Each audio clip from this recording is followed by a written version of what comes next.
আসনও পাবে না, বাকি সব আসনে তাদের জামানত বাজেয়াপ্ত হবে। আর ইসলামী আন্দোলন জানে তারা 2008 সালে 165 আসনে নমিনেশন দিয়েছিল, সব আসনে তাদের জামানত বাজেয়াপ্ত হয়েছে, তারা একটি আসনও পাবে না। আর এনসিপি ওদের কথা তো আমি আর বলতে চাই না, তারা নির্বাচন তারা জিতবেন কিনা বাংলাদেশের মুরব্বীরা সে ব্যাপারে সন্দেহ পোষণ করছেন।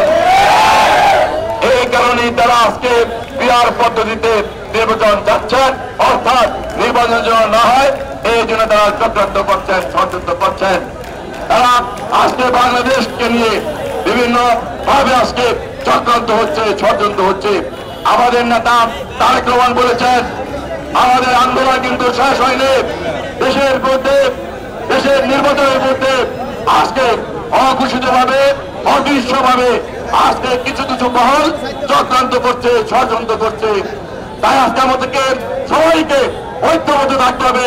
তারেক রহমানের নেতৃত্বে আমরা ঐক্যবদ্ধ ভাবে জরুরি ভাবে শেখ হাসিনাকে এদেশ থেকে তাড়িয়েছে। আজকে যারা